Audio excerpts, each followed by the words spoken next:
Welcome to The Explainer. Today, we're going to jump right into it, breaking down author Lionel Shriver's analysis of why immigration has become one of the most polarizing issues of our time. We're going to walk through her perspective on what's really driving this incredibly deep emotional divide. Okay, so let's just start with this really powerful quote from Shriver herself. Her whole argument is that the divide over immigration, it's absolute. There's just no middle ground anymore. You're either on one side or you're on the other. And for her, the only other thing that even comes close to this kind of split is, well, how people feel about Donald Trump. And that really sets the stage for our first section, which is all about this issue as a moral battleground. So let's unpack Shriver's theory on how this whole thing went from just another political debate to something way more personal, something deeply moral for so many people out there. So the big question Shriver's really trying to answer is, how did we even get here? How did we get to a place where being against mass migration isn't just a policy disagreement, but, in her words, a profound moral sin? What is it about this issue that makes it so emotionally supercharged that there's absolutely no room for any kind of nuance? All right, next step, let's explore Shriver's idea about what makes this topic so central to progressive ideology. She basically argues it's turned into a kind of sacred cow, an idea that's so revered, so protected, that you can't even question it without getting this massive, almost religious-style backlash. To explain this, Shriver uses this really interesting concept, a chimera. What she's saying is that for progressives, immigration isn't just one issue. No, it's like this fusion of all their biggest concerns all rolled into one powerful symbol. You've got race, you've got income inequality, and this whole dynamic between what she calls the sacred minority versus the profane majority. And because it bundles all of this together, she argues, it becomes the ultimate third rail of politics. You touch it and you get shocked. Hard. And this leads us right into the psychology behind all the public displays we see. So, in our third section here, the performance of guilt, we're going to dig into Shriver's pretty controversial claim that a lot of the emotion you see out there isn't actually genuine. It's more like public theater. Now, Shriver draws a really sharp line in the sand here. She says, look, real guilt, that's private, it's quiet, it's the kind of thing that makes you want to go hide somewhere. But what often gets called white guilt, she argues, that's a completely different animal. It's loud, it's angry, it's a public performance.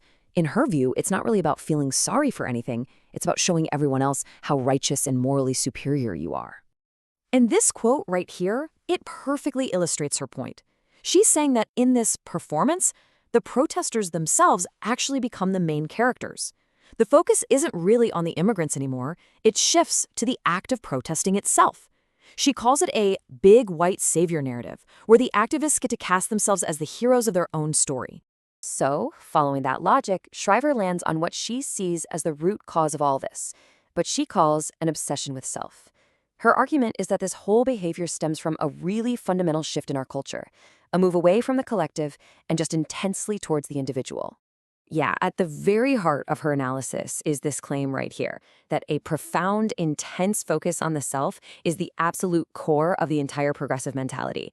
And Shriver believes that this self-obsession, as she calls it, is the real key to unlocking and explaining a lot of its seeming contradictions. So how does this self-obsession actually show up? Well, Shriver explains that it comes out as this really deep-seated need for personal safety. And not just physical safety, but emotional and psychological safety too. It's like this desire to build a fence around yourself as an individual just to make sure nothing harmful can possibly get in. And this is where Shriver points out what she sees as the central irony of it all. You have this intense desire to protect the self, to build a personal border, right? But at the same time, there's a total rejection of the idea of protecting the nation-state with a physical border. And from her perspective, this huge contradiction, well, it only makes sense if you're really just focused on yourself and you don't have much investment in the whole idea of a collective nation. Okay, so let's see how all of this builds up to one of the most charged, most contentious concepts in this entire debate, replacement. Now, Shriver is very careful to separate this term into two totally different things. First, there's the conspiracy theory, the idea of some malicious top-down plot. She dismisses that. But she also argues that replacement can be a simple demographic fact. It's just math. When a native population has a low birth rate and emigration is high, that population is, by definition, being replaced. So Shriver's conclusion here is pretty stark. This demographic change, it isn't something being forced on a culture from the outside.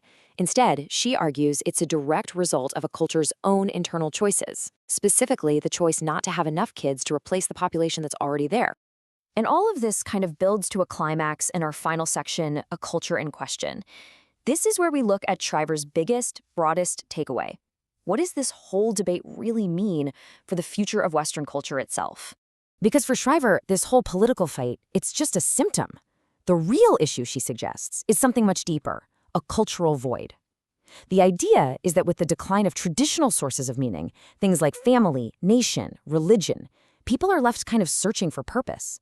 And for many, political activism is what rushes in to fill that gap. And that leaves us with this final, really provocative question that her analysis kind of puts on the table for all of us to think about. If the traditional things that once gave our lives purpose and a sense of belonging are fading away, then what's supposed to fill that void? What comes next?